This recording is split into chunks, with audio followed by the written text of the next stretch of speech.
Winter air was cold as Christopher Morgan stepped out of the hospital, loosening his tie and taking his first deep breath in 12 hours. At 36, the CEO of Morgan Medical had just finished touring the facility his company was considering acquiring. The numbers looked good, the equipment was state-of-the-art, but something felt off about the place. He was heading to his car when he noticed them. A young woman and a little girl sitting on a bench outside the hospital entrance, both looking exhausted and scared. The woman was maybe 27, wearing a worn gray jacket. The little girl, maybe 4 years old, wore a red coat and pink dress, her blonde hair in pigtails. Christopher's first instinct was to keep walking. He had a board meeting in an hour, but something made him stop. The little girl was crying quietly, and the woman was trying to comfort her while also crying herself. Instead of walking away, Christopher sat down on the bench beside them. "Excuse me," he said gently. "I don't mean to intrude, but are you both okay?" The woman looked up, surprised, wiping her tears quickly. "We're fine, thank you." "You don't look fine," Christopher said. "I'm Christopher. What's your name?" "I'm Rachel," the woman said hesitantly. "This is my daughter, Sophie. We're just waiting." "Waiting for what?" Christopher asked. Rachel's face crumpled. "For a miracle, I guess. Sophie needs surgery, urgent surgery, but our insurance denied the claim, and the hospital wants a $50,000 deposit before they'll schedule it." "I don't have $50,000. I don't have $5,000. Sophie looked up at Christopher with big, worried eyes. "Is mommy going to be okay? She's been crying a lot."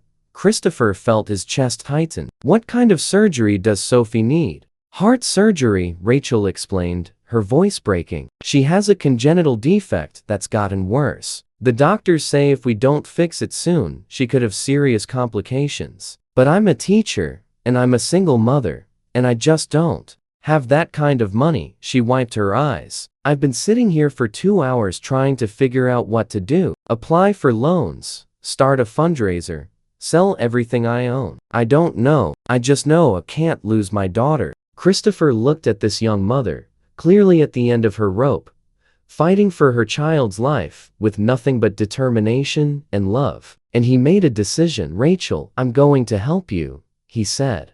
"I can't accept charity," Rachel said immediately. "I appreciate the offer, but it's not charity," Christopher interrupted. "I'm the CEO of Morgan Medical. We own hospitals across the country, and I'm about to acquire this one, which means I have the authority to do something about this situation." Rachel stared at him. "You're Christopher Morgan, the medical CEO?" "I am," Christopher said, "and I'm going to make sure Sophie gets her surgery. No deposit required. We'll figure out the insurance issues later, but your daughter is getting the care she needs." Rachel started sobbing in earnest. "Why would you do this? You don't know us." "Because I was walking to my car, and I could have kept walking," Christopher said. "But I stopped. And now that I've stopped, now that I've heard your story, I can't walk away knowing I had the power to help and chose not to." He pulled out his phone and called the hospital administrator. "This is Christopher Morgan. I'm sitting outside your facility with a patient named Sophie. She needs heart surgery immediately. I want her scheduled today,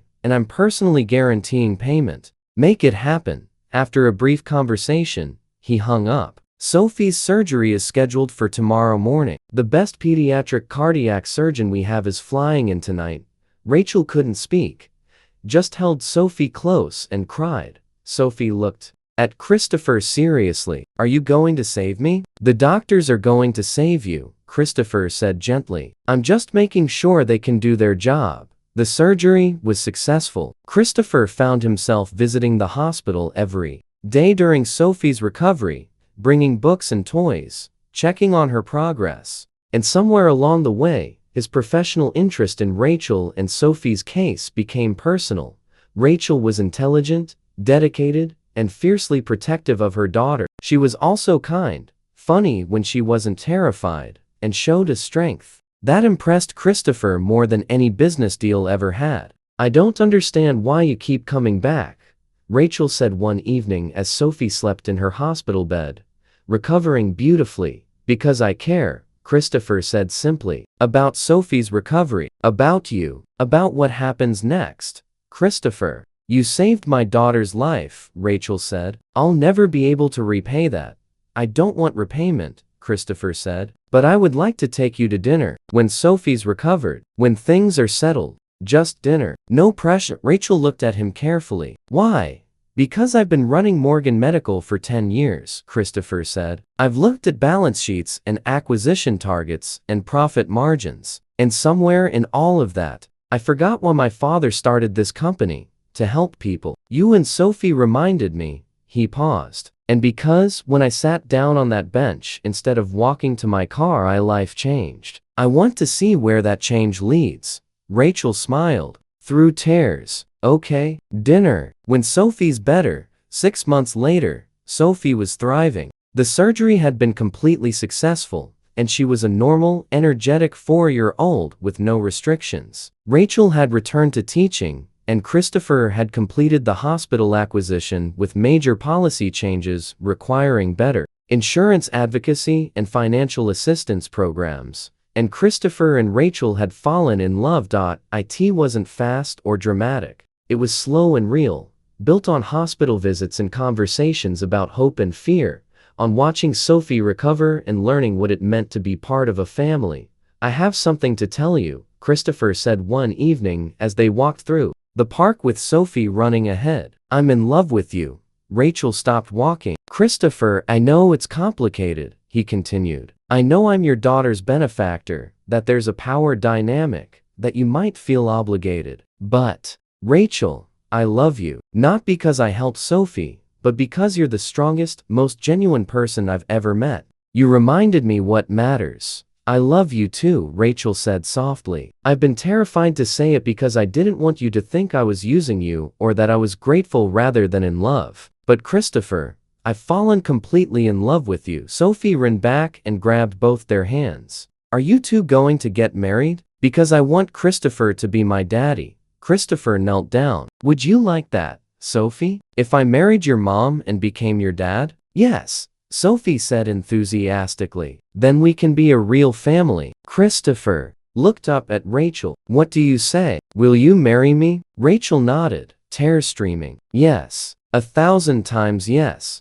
1 year after Christopher had sat down on a bench outside a hospital instead of walking away, he stood at the altar with Rachel. Sophie was the flower girl, healthy and beaming. A year ago, I almost walked past them, Christopher told the gathered. It gave me a family. It reminded me why success matters, not for its own sake, but for the good we can do with it. Rachel and Sophie taught me that the best investments aren't financial. They're human. Rachel smiled through tears. Christopher sat down when everyone else walked past. He chose to see us when we were invisible, and in doing so, he saved more than Sophie's life. He saved mine too. He reminded me that good people still exist. That help can come from unexpected places. That hope is real. Sophie tugged on Christopher's jacket. Daddy, are we a family now? We are, sweetheart, Christopher said, picking her up. We absolutely are. As they celebrated their new family, Christopher thought about that cold day outside the hospital when he made the choice to sit down instead of walking away. It was such a small decision, just sitting on a bench, just asking if someone was okay. But small decisions change lives, not just the lives of those we help, but our own. Because when we choose compassion over convenience, when we choose to see people instead of walking past them, we become the people we were meant to be. And sometimes, the family we build from those moments is the one we were searching for all